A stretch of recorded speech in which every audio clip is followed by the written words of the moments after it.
এই হিন্দুদের সাথে যখন কথা বলবেন, উল্টাপাল্টা কথা না বলে এই 10টা পয়েন্ট নিয়ে আলোচনা করবেন। দেখবেন ইসলামের সৌন্দর্য দেখে সেও কালিমা পড়ে মুসলমান হয়ে গিয়েছে।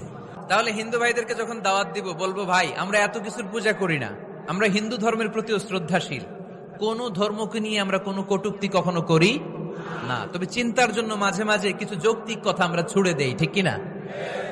আমরা তাদেরকে বলি যে আমরা এতগুলো খোদার ইবাদত করতে পারবো না, একজনের ইবাদত করে কুলপাই না, ঠিক কিনা? এইভাবে যুক্তির আলোকে আমরা বুঝাবো আমাদের ধর্মটা একজন রবকে কেন্দ্র করে। এজন্য ইসলাম ধর্মের প্রথম বৈশিষ্ট্যের নাম আর রব্বানিয়া। কি নাম?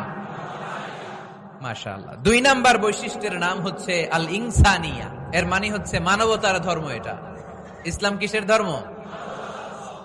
ইসলামের 3 নাম্বার বৈশিষ্ট্যের নাম হচ্ছে আশ-শুমুল। আশ-শুমুল মানে হচ্ছে শামিল করা আর কি, অল এনকম্পাসিং সোশ্যাল সিস্টেম। ইসলাম সবকিছুকে শামিল করে। আপনি এমন কোন প্রশ্ন করতে পারবেন না যে হুজুর এটা ইসলামে আছে যে আমাকে বলতে হবে না, আমি অবশ্যই বলবো ইয়েস। ইসলামের 4 নাম্বার বৈশিষ্ট্যের নাম হচ্ছে আল উমুম। আল উমুম মানে হচ্ছে এটা ইউনিভার্সাল রিলিজিয়ন, এটা সবার ধর্ম।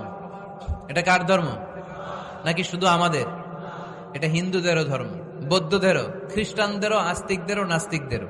হিন্দুরা মানে না তো আমরা কি করবো? ইসলাম কি শুধু আমার বাপদাদার সম্পত্তি? যে কেউ ইসলামে ঢুকতে চাইলে আমাদের দরজা তার জন্য খোলা আছে না নাই? হিন্দু যদি বলে কালিমা পড়বো, দরজা খোলা না?